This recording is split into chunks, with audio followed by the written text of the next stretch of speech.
Hello everyone, thanks for tuning in again. Let's get started with another video here about the Amazon Echo series and your Amazon Alexa enabled devices. Now if you do have one of those devices, go ahead, mute the mic because I am going to use that keyword a number of times here through the video. Let's get going. The first thing we're going to talk about this week isn't the best thing for those of you with an Echo device.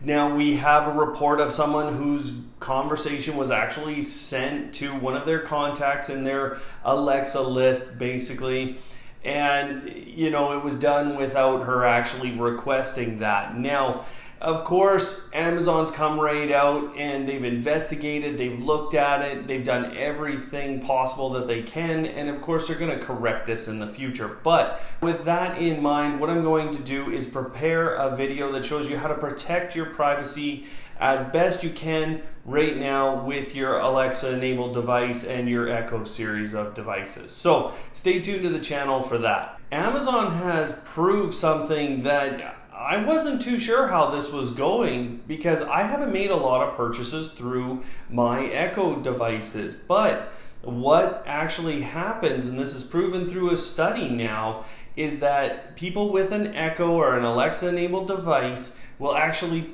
spend 29% more than your average customer on the Amazon ecosystem or the Amazon website. So that's an amazing statistic. It says people are buying into actually using just their voice to purchase products through their Echo devices. I will say that this next update is nothing short of amazing when you think about it from a programming standpoint. Now, I don't know if Amazon actually has this much processing power, but they say they do, and they're starting to utilize this. It's called the can fulfill intent request, and developers now can utilize that. And what that means is when a user asks something of Alexa, this piece of code will allow Amazon to reach out and basically pull that skill forward and give it to the user and say, hey, this skill will fulfill what you're asking for. And I'm sure they're going to trigger both the skills or even just a suggestion to go and install the skill, and then it will let you do that, I'm sure. But the processing power behind something like this, when we think about the millions and millions of skills that are going to be on this system, that's pretty incredible stuff. Speaking of skill development, Amazon continues to develop their developers network actually. They're now paying in the UK and Germany, they're paying extra money to developers of kid-friendly skills. So if you're one of those developers and you're looking for somewhere to produce a skill, go produce a kid skill in the UK or Germany right now, and you're going to make a little extra money. This next thing is functionality that I really love. I've been looking for this for a long time. What it's going to cause you to do is continue to integrate your contacts with your Alexa app and your Alexa device. Now, what you can do is schedule meetings, and on top of that, you can move meetings, and that's a really important component here. And it's available on all kinds of calendars, including your Gmail, your G Suite, Microsoft Office 365, and Microsoft Exchange. Now on to a couple of new devices getting integrated with Alexa. The first one,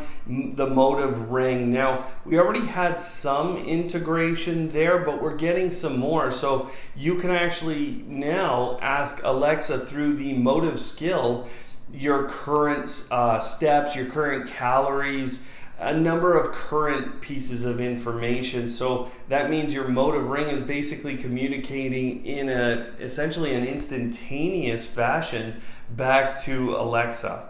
On top of that, Hisense actually has an air conditioner now for about $400 US that is now Alexa capable. You can turn on and off your air conditioner today with Alexa, and then what might kind of tweak some people into getting an air conditioner is now you can schedule it, and I think that's a really important differentiation for people. If you've been paying attention to the LG ThinQ set of devices, they have a set of TVs that have been getting really good reviews. They have a lot of smart functionality within them. They have the Google Assistant on board, but now what they've announced is that they're getting Alexa support. So you're going to be able to change channels, change the volume up or down, and a number of other functions. So they now have dual support for both of the big smart home voice assistants here. So that's great news for those of us with an Echo device. So there you go. That was a ton of updates really quickly here for those of you with an Echo device or an Alexa enabled assistant. I think the functionality is really moving forward really quickly with Amazon here. They're doing a great job keeping pace with Google and even keeping pace with expectations. It's been amazing. So thanks everyone for watching. We'll see you next time.